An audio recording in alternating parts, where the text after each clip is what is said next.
Greetings, everybody! TPrower once again. With the third Equestria Girls special right around the corner, I thought I'd put this together to tell you my thoughts on the first two. I still intend to go into mirror magic blind, beyond what I couldn't avoid seeing or hearing about, of course. First, dance magic. It was a pretty cute, fun experience. We got some nice bits of continuity out of it, like how the CHS girls are raising money to pay for renovations at Camp Everfree. Probably one of those is replacing that damn dock that keeps getting wrecked. Everyone's already used their ideas, so now it's up to Rarity to come up with one of her own. Meanwhile, at Crystal Prep, Principal Cinch, or as Apple Geek so humorously called her, Principal Grinch, has gotten the well-deserved boot, and has been replaced by Dean Cadence. Now that's just plain awesome. Speaking of, our Crystal Prep gang, Sour Sweet, Sunny Flare, Sugar Coat, and Lemon Zest, but no Indigo Zap surprisingly, seem to be up to no good in this one. Rarity decides to enter herself in the Girls in the Music video contest as her way of raising funds, and she ends up blabbing her idea to the Crystal Prep gang. So they use it as their own concept, showing off their incredible dance skills to boot.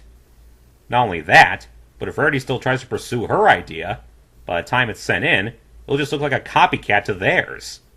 Worse still, Rarity used all the fundraiser money they had in paying for what she needed for the video, so they're pretty much back to square one if they can't fix it. So Rarity scrambles to try and find a new concept, even though none of the CHS crew are very skilled dancers. AJ, Dash, and Pinky have their own ideas. Not really fitting for a music video, but they were a lot of fun to watch, along with the outfits they brought up. Needless to say, Rarity was not amused. However, in a surprising twist, it turns out the Crystal Prep girls don't have an original song to use in their act, so they haven't submitted it yet. And they were only resorting to dirty tactics so they wouldn't disappoint their classmates by losing, because they promised that they used the money to host their spring dance on a yacht. Looks like what happened at the Friendship Games did do some good to improve their attitudes after all.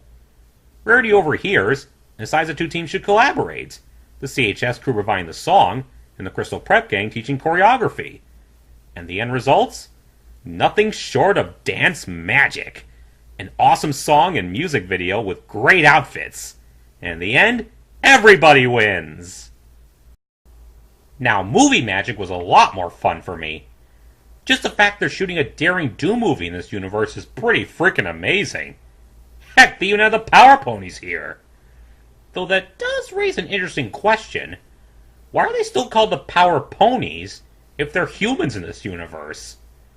Bit of a head-scratcher if you ask me.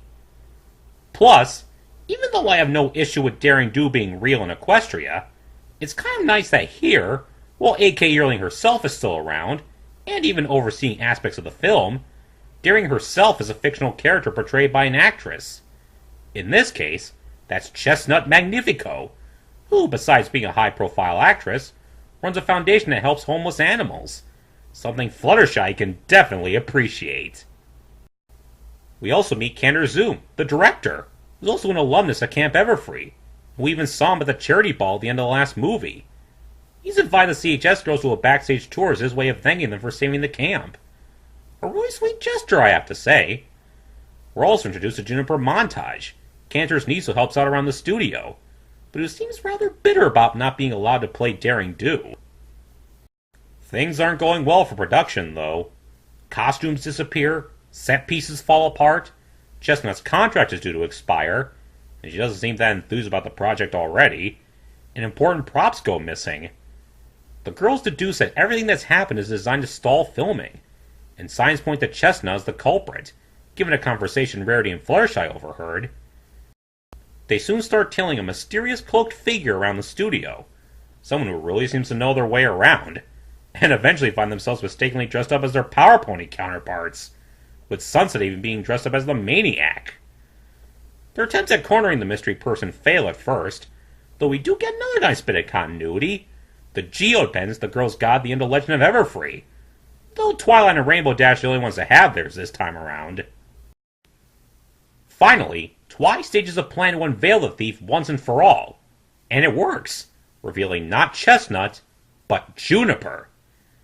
Of course, someone in her position would have free reign around the studio, with keys to everything, and knowledge of the layout. And why'd she do all this? She hated Chestnut for taking the role of daring do away from her, and thought that by stalling the movie so that her contract expired, she would be chosen instead, despite Cantor's reasons for refusing in the first place. Cantor, unsurprisingly, is not happy, and while he does forgive her, he fires her as his assistant and bans her from the studio. Needless to say, by the look she gave the CHS girls, they've made themselves a new enemy. On the plus side, though, Chestnut's perfectly friendly now, since she got a misunderstanding about another project she was scheduled for cleared up, so she's now free to play daring without fuss. Plus, as thanks for their efforts, Cantor cast the girls as extras in his film, which is a very awesome deal. As long as Dash can keep back her enthusiasm and, stay in character.